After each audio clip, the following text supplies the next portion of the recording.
So, guys, 1972. Seems like only yesterday. We were children. Bob, you were 29. Carl, you were 28. 28. You were a college dropout. You started at 16 at the Washington Star as a copy boy. Bob, you went to Yale and spent 5 years in the Navy. How did the two of you get along? It was a negotiation, but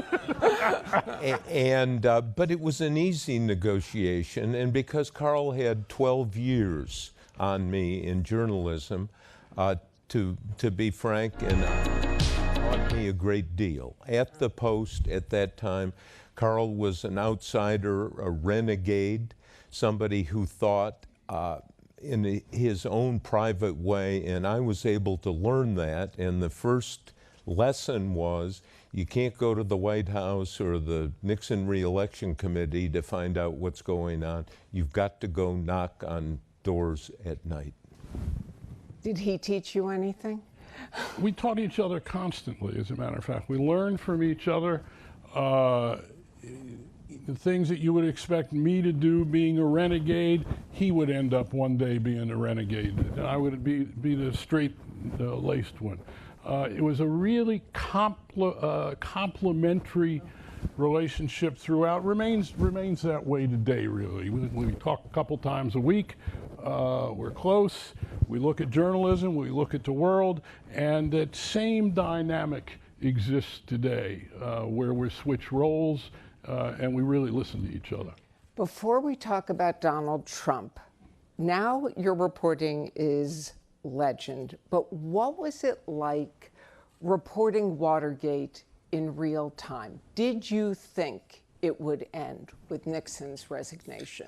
Not right away, but there was a point where Carl realized that because of what we were writing, that Nixon's closest aide, John Mitchell, his attorney general, was involved in funding Watergate, that it was likely there would be impeachment. But the context for all of this was Ben Bradlee, who was the editor of the Post, and bless him, he gave us running room. He just said, go get the story, and he never really would allow anyone to take it away from us, and there were a number of people who were interested in doing that. Let me build on that for just half a second, because there was a kind of oh my God moment. We had discovered, again, through knocking on doors at night, there had been a secret fund that paid for the bugging at Watergate and other undercover activities, controlled by 5 people, and we learned that one of those 5 people was John Mitchell, the former Attorney General of the United States, Nixon's former law partner. And we were about to do that story. And every morning we would have coffee in a vending machine room off the newsroom, put a dime that day in the coffee machine, which is what coffee cost then, and felt literally hair stand up on my neck. No kidding. And I turned to Woodward and I said, oh my God, this president is going to be impeached. And Woodward looked at me and said, oh my God, you're right. And we can never use that word impeachment in a newsroom lest Bradlee or anybody else think we have any kind of an agenda except to keep knocking on the doors. By profession, reporters like to talk. They like to tell people the news, what's going on.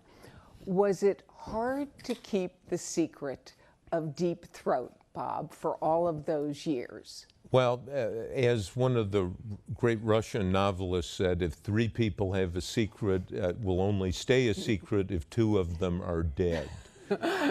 In this case, we had a high incentive to do it, and Bradlee agreed, and it actually, I mean, it served our interests, because if we would go to people after Watergate on various projects or books and say, we're going to keep your identity secret, it was a flashing neon sign that we really meant it. They believed you. Yeah. Did wives know? Did children know? Did girlfriends know? The really smart thing we did, neither of us told our ex-wives. Right. particularly his Nora Ephron. Can you imagine that book?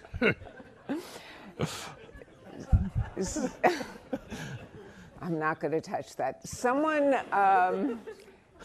tweeted not too long ago, who is going to be the Woodward and Bernstein of the Trump administration? It turned out to be Woodward and Bernstein. Did you ever imagine that the two of you would be covering Donald Trump as president? No. We went to visit him once. We went to visit him in the late 1980s. We had been at an evening that he was present at, and he said, wouldn't it be great if you guys came up and interviewed me? And we went to his office. We can't find the tape now. But it was classic Trump. Yeah. No, and it was classic Bernstein, because your instinct was, we've got to go talk to this guy. I said, why?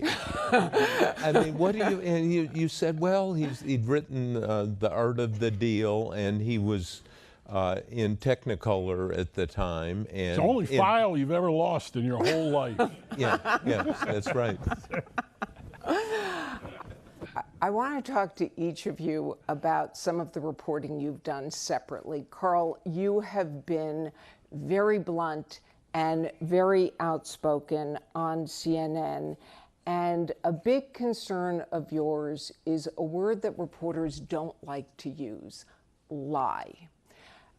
How do you think reporters today should be covering Donald Trump when almost every day, if not a couple of times a day, he says something that we like to say is not true? Two things. First, I think and hope that my outspokenness has been based on the reporting that I do before I get on the air, so that it's undergirded by a solid foundation of reporting, because it's so extraordinary for a reporter to be on the air and saying, the President of the United States is lying. The President of the United States is not telling you what's going on. The real story is not what the President is telling you. And what is so different about Donald? Look, presidents have lied, really, in awful ways. What's different about Donald Trump is that his basic approach to the world, to the way he engages with the American people, the way he engages with the world, and with his constituency, is from a default of untruth. That untruth is the basis of how he looks at how to get to his objectives and how he then acts in pursuit of them. It's extraordinary. From anything I've covered, it's unprecedented. Yes, in pursuit of certain objectives, Nixon, God knows, lied and lied and lied and lied. Clinton lied and lied and lied in terms of Lewinsky. This is different. This is a basic way of looking at the world, and how do I, Donald Trump, engage with it and get what I want. And it keeps reverting to untruth. So what do we do? How do we cover this? I think, one, yes, we have to call out the lies, but I think we have to be much more than Trump lie catchers. I think we have to get to the underlying stories and what is the best obtainable version of the truth in terms of what is going on in the great events of the day, whether we're talking about what happened in Turkey with the Saudis, or whether we're talking about voter suppression, which Trump may or may not be lying about, that we need to go deeper. And one of the things that's so terrific about Bob's book is that he went to what we discovered after Nixon resigned. We wrote the final days about Nixon's last year and a half in office, but we didn't do any daily reporting. And in fear, what Bob did, he took a year and a half, and went deep and deep and deep and deeper. And we need that kind of reporting as well, incremental for those of us who work for daily news organizations, but also deeper and deeper books, magazines, etc. Bob, do you ever cringe when you see Carl on TV out there? No, I don't, because if you look at what Trump's done, I phrase it a little differently, but that it's a war on truth. That's right. That there is a truth out there, and there is a war going on that he has conducted. But I think when you try to pull back and, what's the Trump presidency about? And in this book, I focused on what he did and has done, what his policies are, the internal debates on all the national security issues, the domestic issues. And if there is a way to condense what it means, he is gambling with history. He has just decided he has certain conclusions, certain feelings, willing to take certain risks. Take very vividly in the news the issue of the Saudis. What happened, and I chart this in my book, is that Jared Kushner, Trump's son-in-law, decided with Trump early in the administration, second month really, we're going to go to Saudi Arabia. Maybe it will be Trump's first foreign trip, as it was. And Kushner presented this to the heavyweights in national security, the National Security Advisor, the Secretary of State, the Secretary of Defense, and they all said, no, too early, it's a bad idea. And at the meeting, Kushner stood at his end of the table and said very dramatically, I understand what you're saying, but essentially this is a risk worth taking, and my father-in-law is on my side on this, and that's what they did. And now we are seeing, with what's happened with the slaying of Jamal Khashoggi, the fruits of this gamble. And it is a gamble, and they're trying to remake everything in the Middle East, and presidents have tried to do this before. It is a big mountain to climb, and they have put themselves with a new strategy, a new policy, and the risk and the gamble may just be too large in this case. And so there was no sense of, if you will, taking the protocols and rituals and policies of the old order and using some of those. And here you have, literally in this meeting, the three key national security people saying, no, don't do it. And they marched to that top of the mountain themselves. And now look at the situation we have. Tragic, ugly, the sort of thing that may take their policy and turn it right on its head. I want to read a quote about you, Bob. This is from former CIA Director, former Defense Secretary Bob Gates. He once said about you that he wished he had recruited you into the CIA. The quote is, Bob has the extraordinary ability to get otherwise responsible adults to spill their guts to him. His ability to get people to talk about stuff they shouldn't is just extraordinary. So, how did you get all those Trump insiders to talk to you? Well, I had the luxury of time, and I disconnected from the Post, did not do stories, did not do television, and it liberated me to go and use the old Bernstein technique. Knock on doors, get into people's homes. And if you think we can do this reporting on the internet or even the telephone, we are fooling ourselves. And I told Trump when he called in August to complain, I said, you can't do this reporting by going to the White House. And I've been to the White House for a long, long time, and I'm sure I'm not going to be welcome for a long, long time. But that's, the technique is multiple interviews with people at my home or in their homes, And all you have to do, I mean, it's Jeff Bezos who said when he hires people, he wants to hire people who will listen, and not strategic listening where you're listening to figure out what you're going to say, but actually shutting down and letting your ears absorb what is being said in totality. And you need patience. And as you know, my wife, Elsa Walsh, was in this project as much as I, and she, if I may say this is, she read the book and edited it 6 times, would kick me in the rear end when it was, you know, go talk to so-and-so again and get this. But most importantly, she created a work ethic around the house of, this is your project, and if I had to go out at night or go up to my office at night after dinner, she not once dropped the penalty flag on me and said, hey, we used to be married, didn't we? And that commitment on her part was critical. You literally showed up at some people's houses unannounced late at night. I modified the Bernstein technique.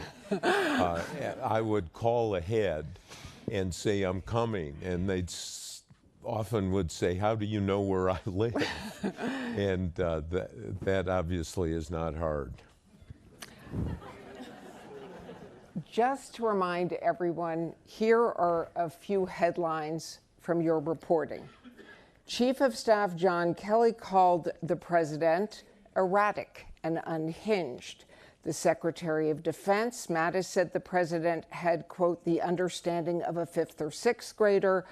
Top White House officials were stealing documents off the president's desk because they were afraid he would sign something that was a threat to national security. And last but not least, the president's own attorney, according to your reporting, called him a effing liar and told the president he would, quote, end up in an orange jumpsuit if he testified to Robert Mueller. You had dozens and dozens of White House insiders, people who were working with him every day.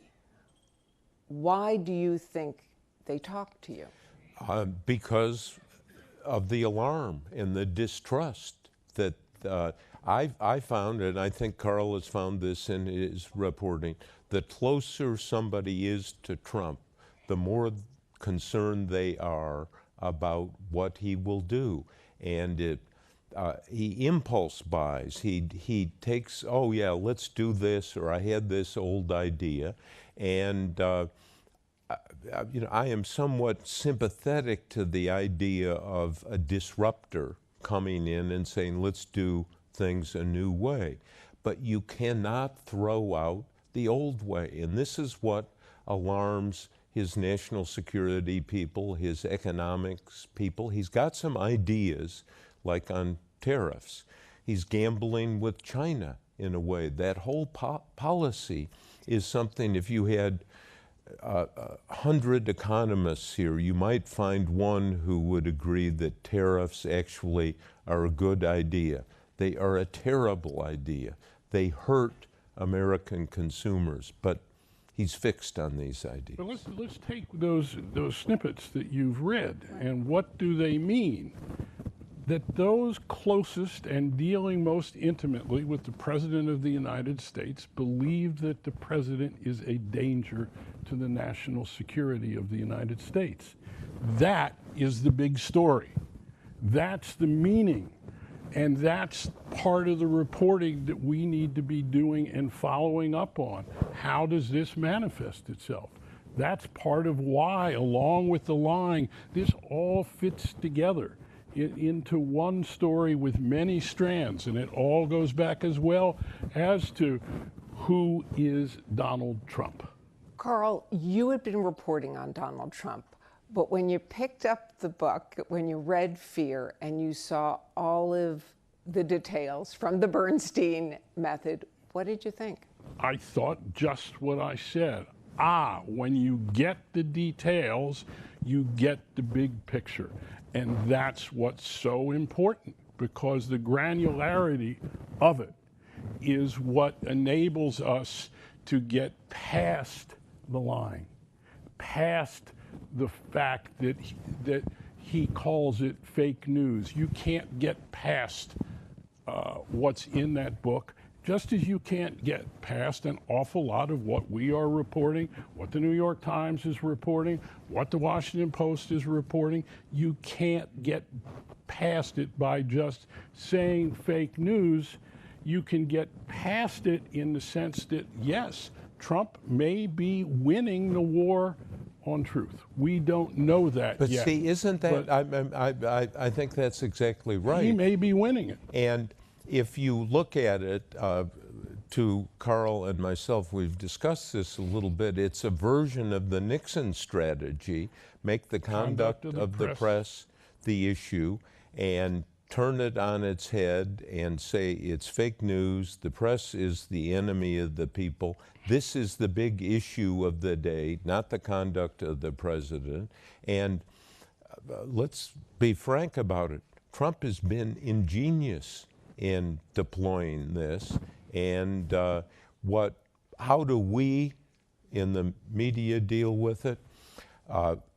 After Nixon resigned, Katharine Graham, the publisher and owner of the Washington Post, a great lady, a great friend of ours, wrote Carl and myself a private letter, which is not private because she printed it in her memoir. And in it she said, Dear Carl and Bob, Nixon, you did some of the stories, Nixon resigned, don't start thinking too highly of yourself.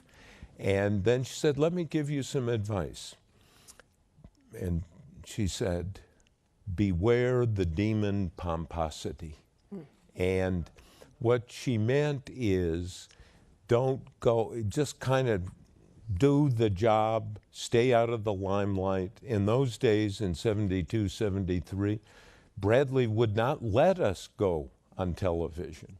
He would not let us unleash that demon pomposity, which exists in our business and politics. I think it is a tone problem that often gets communicated to viewers and readers, and we really have to dial it back because people do not like that tone or the inference of some, this is the only way to look at it.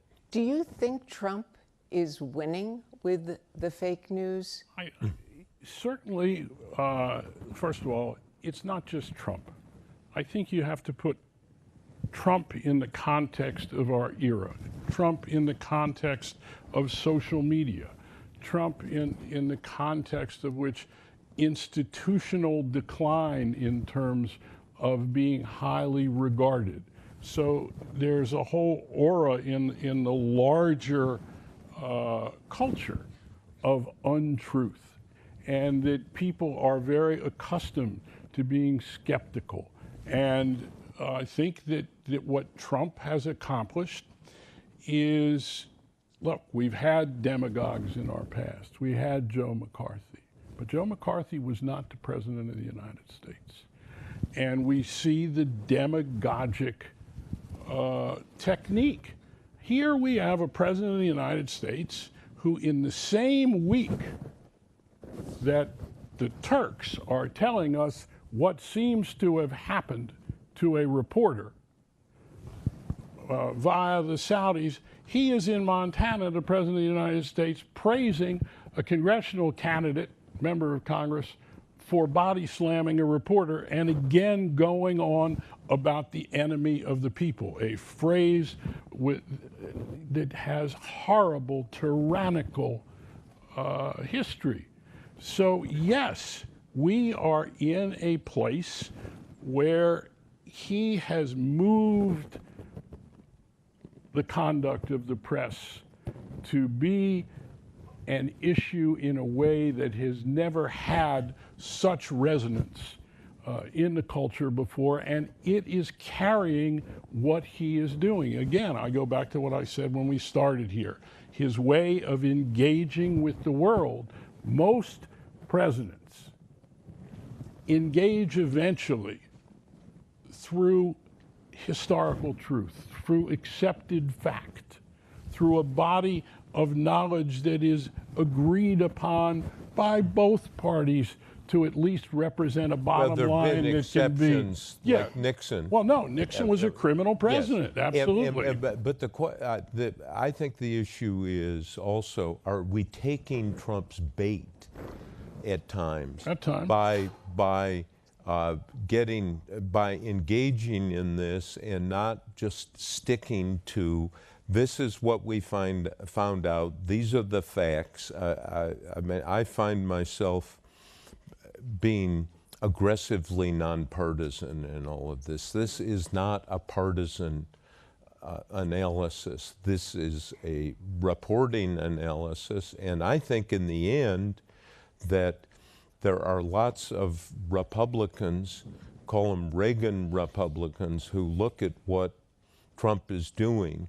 And I've talked to a number, and I've seen lots of them enough in groups. I think there's a lot of anxiety there that Reagan would not be getting out of the treaty that Reagan signed with Gorbachev in 1987 for intermediate nuclear weapons in Europe. So maybe maybe people are going to listen to fact. I don't think they're going to listen to our emotions. How powerful a tool for him, Bob, is Twitter? You know, I mean, one of the joys of my life is I don't do Twitter. And well, you have an account. Yeah, I have an account, and I have somebody. You know, I mean, it's there, but it's not engaging me, so I don't know. But he's out there, and I've seen it happen.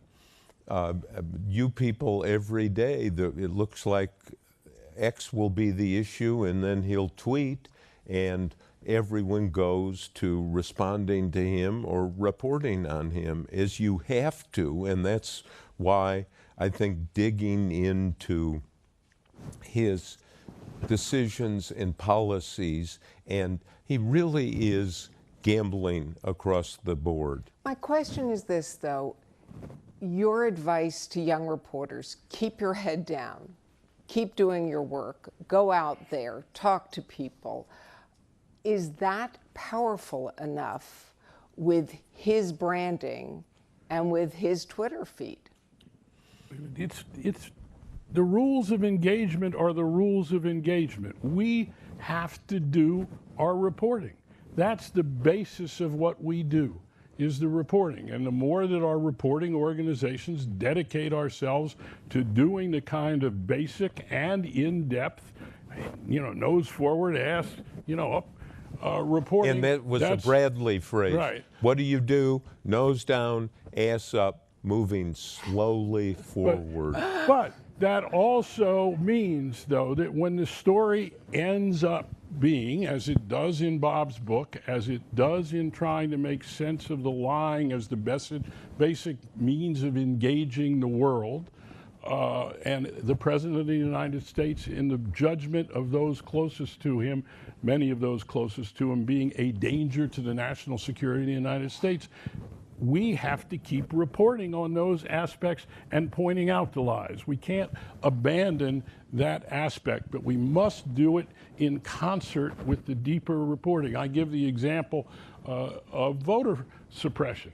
The President sent a tweet out 2 days ago warning individual citizens about committing voter fraud, supposedly, and warning that they are going to be prosecuted and looked at by the law. It said we need to be doing stories that really look at whether or not there is widespread voter fraud in this country. We've done some of it.